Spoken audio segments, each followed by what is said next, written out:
Assalamualaikum warahmatullahi wabarakatuh.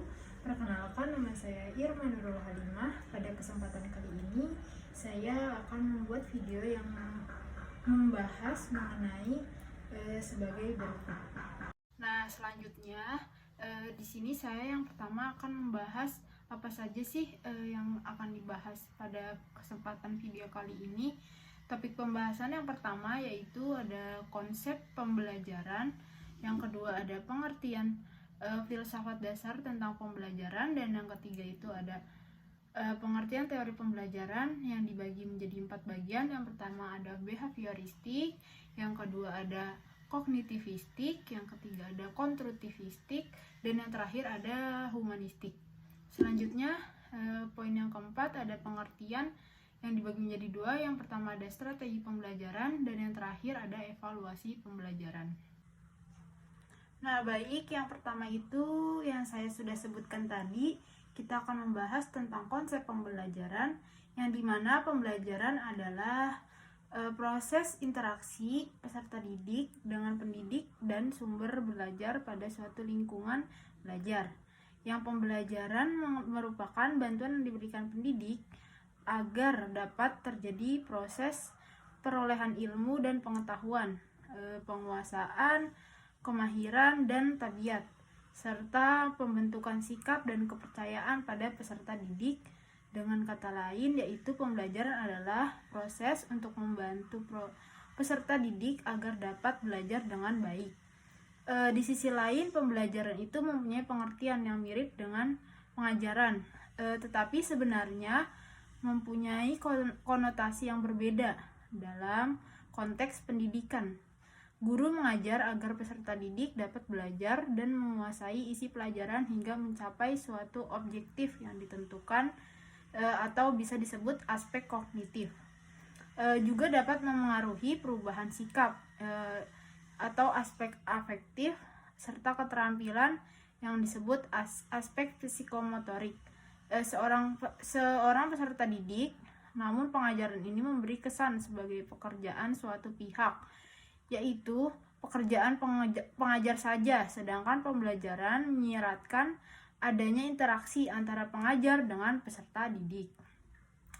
Pembelajaran yang berkualitas sangat tergantung dari motivasi pelajar dan kreativitas pengajar.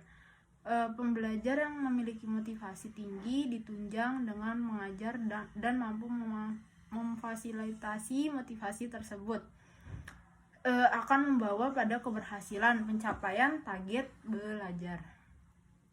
Target belajar ini dapat diukur melalui perubahan sikap dan kemampuan siswa melalui proses belajar, karena desain pembelajaran yang baik itu bukan diukur dari sikap dan kemampuan siswa saja melalui proses belajar, tetapi dengan desain pembelajaran yang baik ditunjang sebagai fasilitas yang memadai, ditambah dengan kekreativitasan guru yang membuat peserta didik itu lebih mudah mencapai target belajar. Selanjutnya itu ada filsafat dasar tentang pembelajaran, yang dimana secara etimologis itu dapat diartikan bahwa filsafat adalah cinta pada kebijaksanaan. Secara semantik, filsafat adalah pengetahuan yang mempelajari hakikat segala yang ada dan yang mungkin ada sedalam-dalamnya, yang dilakukan secara radikal dan menyeluruh. Berfilsafat adalah berpikir radikal, atau yang bisa disebut sampai ke akar-akarnya, menyeluruh dan mendasar. Jadi, peran filsafat tidak hanya menjawab pertanyaan yang muncul dalam kehidupan, tetapi justru mempersoalkan jawaban yang diberikan. Dapat dikatakan juga bahwa dengan belajar filsafat ini semakin menjadikan orang mampu menangani berbagai pertanyaan yang mendatar manusia yang tidak terletak dalam wewenang metode ilmu-ilmu khusus pembelajaran. Yang saya sebutkan yang pertama itu ada behavioristik, yang dimana behavioristik itu belajar merupakan interaksi antara stimulus atau respon. Menurut teori behavioristik itu, dalam proses belajar mengajar, Jadi yang terpenting adalah seseorang akan dianggap telah belajar ketika sudah menunjukkan perubahan perilaku. Dari teori ini juga proses pembelajaran dapat diartikan sebagai stimulus atau respon. Dengan kata lain juga, input yang berupa stimulus dan output yang berupa respon. Bentuk dari stimulus berupa penyampaian materi, pembentukan karakter, nasihat, dan lain sebagainya yang diberikan guru kepada muridnya. Sementara itu, bentuk dari respon berupa reaksi atau tanggapan dari murid atau peserta didik terhadap stimulus yang diberikan oleh guru atau pendidik. Selanjutnya itu ada proses yang terjadi antara stimulus dan respon tidak dapat diamati atau tidak dapat diukur. Hal ini yang terpenting dan perlu diperhatikan adalah perilaku dari stimulus dan respon. Maksudnya apa? Yaitu maksudnya dari penjelasan sebelumnya, apa yang dimaksud diberikan guru atau stimulus, dan apa yang diterima oleh murid atau respon yang harus diperhatikan dan diukur. Hal itu dilakukan karena pengukuran stimulus itu dan respon merupakan hal yang penting agar dapat berjalan dengan maksimal saat menerapkan teori behavioristik tersebut dalam proses pembelajaran itu. Yang pertama, dalam proses belajar mengajar pada teori behavioristik itu, yang pertama yang harus diperhatikan adalah guru kepada peserta didik yang sangat penting untuk dilakukan. Dan yang kedua itu ada lingkungan belajar harus diperhatikan juga. Dan yang ketiga, mengutamakan pembentukan tingkah laku dengan cara latihan dan pengulangan. Selanjutnya yang keempat itu ada proses belajar mengajar harus dengan stimulus dan respon. Nah, yang kedua itu ada teori pembelajaran kognitivistik, yang dimana pembelajaran kognitivistik itu merupakan proses perubahan persepsi atau pemahaman. Dengan kata lain, belajar itu tidak harus berbicara tentang perubahan tingkah laku atau sikap yang bisa diamati. Tetapi setiap orang itu kan memiliki pengalaman dan pengetahuan yang berbeda-beda dan tertata rapi dalam bentuk struktur kognitif. Maka dari itu, pengetahuan dan pengalaman inilah yang membuat kegiatan pembelajaran akan berjalan dengan baik ketika materi pelajaran yang baru bisa beradaptasi dengan struktur kognitif atau kemampuan yang dimiliki oleh siswa. Arti belajar dalam teori kognitif itu yaitu proses perseptual atau bisa dikatakan seperti perilaku seseorang dapat ditentukan oleh persepsi dan pemahamannya dalam melihat situasi ini yang berhubungan dengan tujuan proses belajar mengajar. Teori ini mempercayai bahwa belajar itu dihasilkan dari proses persepsi, kemudian membentuk hubungan antara pengalaman yang baru dengan pengalaman yang lainnya yang sudah tersimpan di dalam dirinya.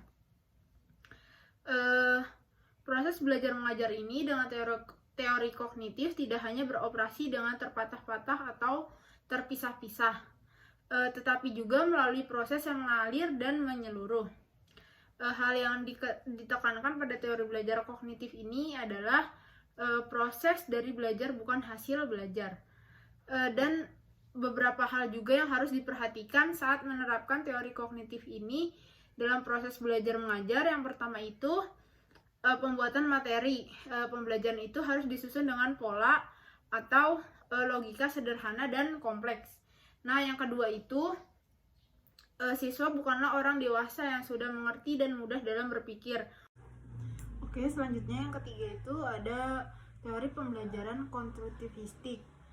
Konstruktivistik yaitu berarti membangun. Jadi teori belajar konstruktivistik ini adalah suatu usaha yang dilakukan untuk membangun tata hidup yang berbudaya modern. Teori belajar ini berlandaskan pembelajaran kontekstual. Dengan kata lain, manusia membangun pengetahuan sedikit demi sedikit yang hasilnya disebarkan melalui konteks yang terbatas dan dalam waktu yang direncanakan. Teori ini juga menekankan seseorang yang belajar memiliki tujuan untuk memenuhi bakatnya dan menambah pengetahuan atau teknologi, menambah pengetahuan yang dimilikinya dan lain sebagainya yang dibutuhkan oleh mengembangkan dirinya.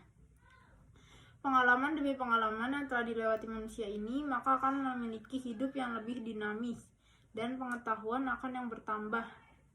Dalam konteks kegiatan belajar ini juga murid dengan siswanya, teori belajar konstruktivisme membebaskan peserta didik untuk membimbing sendiri pengetahuan yang dimiliki berdasarkan pengalaman tetapi masih dalam pengawasan pendidik. Menurut teori konstruktivisme, belajar lebih mudah dipahami oleh manusia karena manusia membangun dan mengembangkan pengetahuan berdasarkan pengetahuan yang pengalaman-pengalaman yang telah dilewati. Dengan hal ini juga hidup manusia menjadi lebih dinamis. Dan beberapa hal yang perlu diperhatikan saat menerapkan teori konstruktivistik ini. Yang pertama, ada saat mengajar sebaiknya memberi kesempatan kepada murid agar murid mengeluarkan pendapatnya dengan bahasa sendiri. Dan yang kedua itu, murid diberikan waktu atau kesempatan untuk menceritakan pengalamannya agar menjadi murid yang lebih kreatif dan imajinatif. Selanjutnya, yang ketiga itu, lingkungan belajar mengajar harus kondusif agar murid bisa belajar dengan maksimal. Dan yang terakhir, yang keempat itu, murid diberi kesempatan untuk membuat gagasan atau ide yang baru. Yang terakhir itu ada teori pembelajaran humanistik. Teori belajar ini lebih cenderung melihat perkembangan pengetahuan dari sisi kepribadian manusia. Hal ini dikarenakan humanistik itu sendiri merupakan ilmu yang melihat segala sesuatu dari sisi kepribadian manusia. Teori ini juga bertujuan untuk membangun kepribadian murid dengan melakukan kegiatan-kegiatan yang positif. Hal ini bisa juga disebut sebagai pendidik atau guru yang mengajar dan mendidik menggunakan pendekatan humanistik. Karena guru atau pendidik dengan aliran humanistik akan mengutamakan hasil pengajaran berupa kemampuan positif yang dimiliki oleh murid. Kemampuan positif akan membangun atau mengembangkan emosi positif pada murid juga. Teori belajar humanistik juga berbeda dengan teori belajar behavioristik tadi, yang dimana lebih mengutamakan melihat tingkah laku manusia sebagai campuran antara motivasi yang lebih tinggi atau lebih rendah. Sedangkan teori belajar behavioristik itu kan cuman hanya melihat motivasi manusia saja sebagai sebuah usaha untuk memenuhi fisiologis manusia. Dan ada beberapa hal juga yang harus diperhatikan oleh guru tentang menerapkan teori humanistik ini dalam proses belajar mengajar. Yang pertama itu, yang harus diperhatikan, guru berusaha untuk menyusun dan mempersiapkan materi-materi pembelajaran lebih banyak agar tujuan belajar mengajar tercapai. Yang kedua itu, guru harus tetap santai ketika mendengar ungkapan-ungkapan dari murid yang memberitahukan bahwa ada perasaan yang kuat dan dalam saat belajar mengajar. Dan yang ketiga, dalam teori ini, guru sangat berperan sebagai fasilitator. Maksudnya, guru diharuskan memberikan perhatian kepada murid dan menciptakan suasana kelas yang kondusif. Yang keempat, ketika guru berperan sebagai fasilitator, guru harus bisa mengenali dan menerima kelemahan-kelemahan pada dirinya. Dan yang kelima itu, ada guru ditugaskan untuk mengetahui keinginan dari setiap murid. Karena keinginan yang ada pada setiap murid itu dapat menambah kekuatan dan mendorong sebagai semangat belajar. Dan selanjutnya itu membahas tentang pendekatan pembelajaran. Pendekatan pembelajaran ini adalah suatu pandangan dalam mengungkapkan cara siswa berinteraksi dengan lingkungannya. Pembelajaran adalah ide atau prinsip cara memandang dalam menentukan kegiatan pembelajaran. Pernyataan tersebut juga senada dengan Rusman tahun 2018 yang berpendapat bahwa pendekatan pembelajaran adalah tahap pertama pembentukan suatu ide dalam memandang dan menentukan objek kajian. Dan juga ada beberapa pendekatan pembelajaran.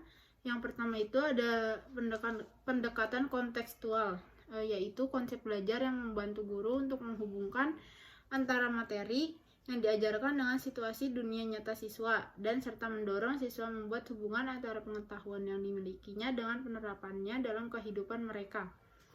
Yang kedua ada pendekatan konstruktivisme, yaitu pendekatan ini dalam pembelajaran yang lebih menekankan pada tingkat kreativitas siswa dalam menyalurkan ide-ide baru yang bisa diperlukan bagi pengembangan diri siswa yang didasarkan pada pengetahuan.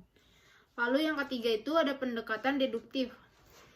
Deduktif ini adalah pendekatan yang memakai logika untuk menarik satu atau lebih kesimpulan yang berdasarkan suatu premis yang diberikan.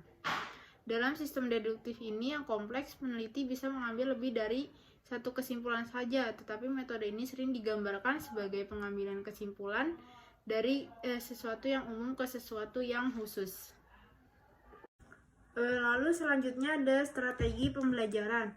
Dalam dunia pendidikan, strategi pembelajaran ini bisa diartikan sebagai suatu cara atau metode kegiatan untuk mencapai suatu tujuan pendidikan.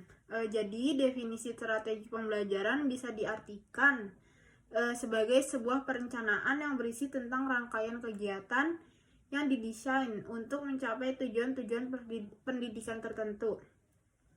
Karena strategi pembelajaran ini di dalamnya mencakup pendekatan, model, metode, dan teknik pembelajaran secara spesifik.